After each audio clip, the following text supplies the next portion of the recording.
Wait. You could get hired to break into banks to kind of test their security out? How do I get into that business? I want to do that.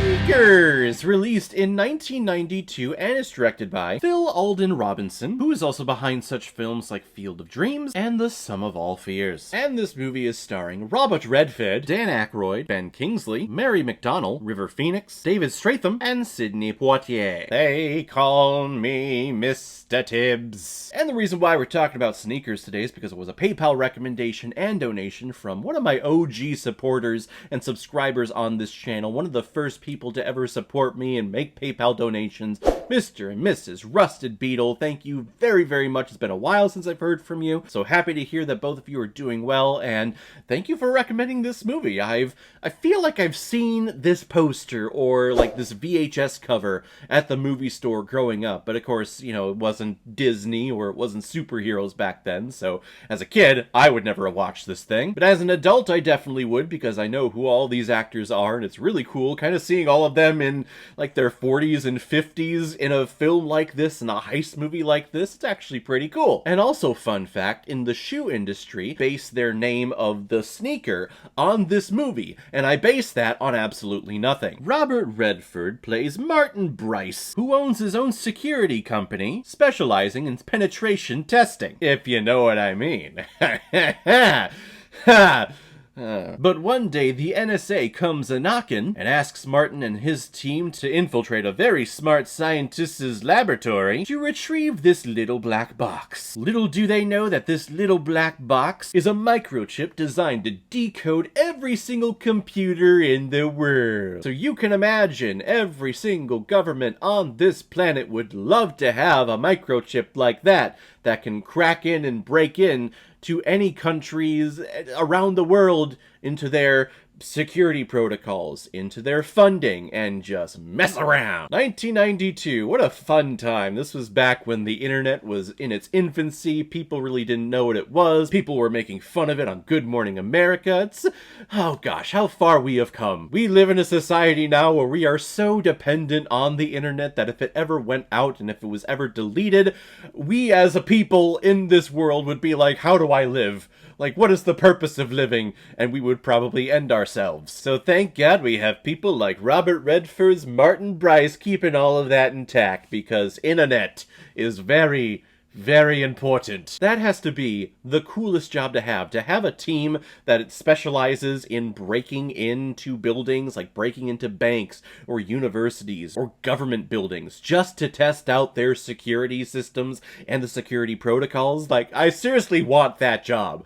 Like, have me be the guy to crawl through the air ducts, to flip on the switch and try to get the thing, because I'm the only one in the world who could do the thing, to stop the thing, to save the thing. Sadly though, I'm not. I'm just here on the internet, again, relying so much on the internet.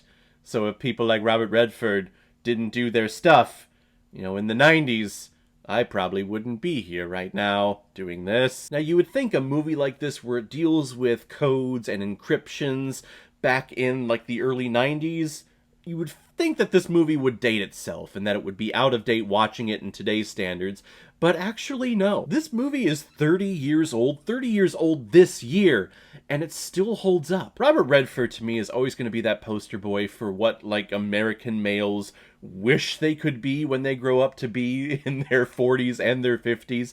This guy just screams Americana to me. And maybe I'm totally wrong in that. I don't care. Just seeing him on screen, especially in his older years like this, again, just screams American. Like, yeah, I want to be an American like you, sir.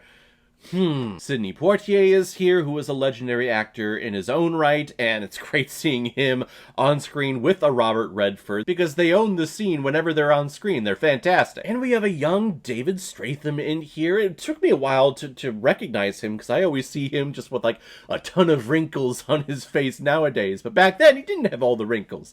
He was young once, and he plays their blind like communications expert, so he's always listening in, and he can tell the different frequencies movies and the different sounds that are happening. Like Robert Redford's character gets thrown into a trunk and he's driven around so we can't see where it is, but then Whistler's like, okay, well, describe how the road sound.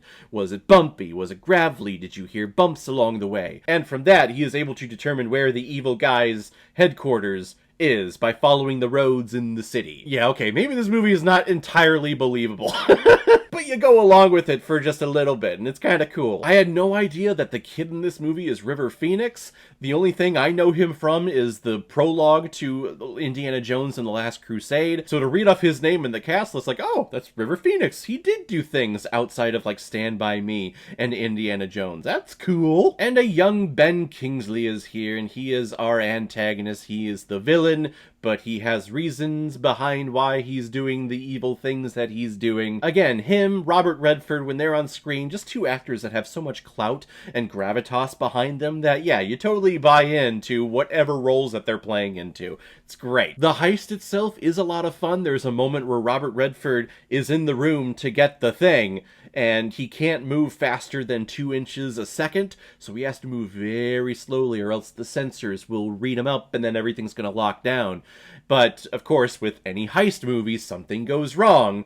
There's something that we need to speed things up, so they're on the comms and like, dude, you gotta go faster. You gotta go faster. Hurry up! And Robert Redford's like, that's the one thing I literally cannot do. So the editing pace is quickening, the music is building up, and here's Robert Redford just slowly going around.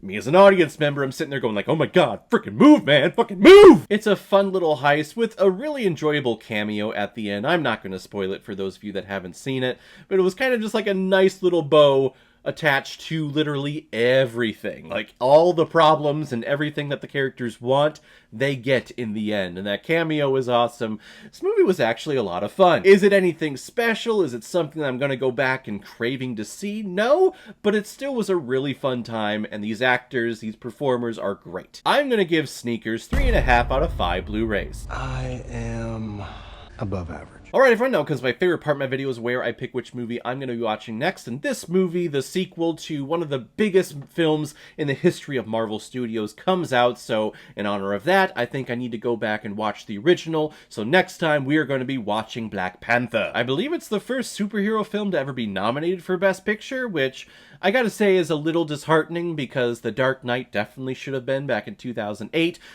and that's the reason why the Oscars went to more than 5 movies for nominations. They went to 10, and then 9, and then depending on the percentages that you get, all because of The Dark Knight. So, in my opinion, you can thank The Dark Knight for this film being nominated. I probably pissed off a lot of people with that statement, but I don't care because it's a fact. So guys, if you've seen Sneakers, what did you think about it? Or if you've never seen it before and you stumbled across it because of this video, then comment below, let me know what you thought about it. And as always, if you like what you see here, if you like my take on movies, then hit the subscribe button and make sure you hit that bell. See you the next time I'm releasing next movie review. So guys, I will see you next time on the channel, but in the meantime, be well, be good to each other, and go watch a movie.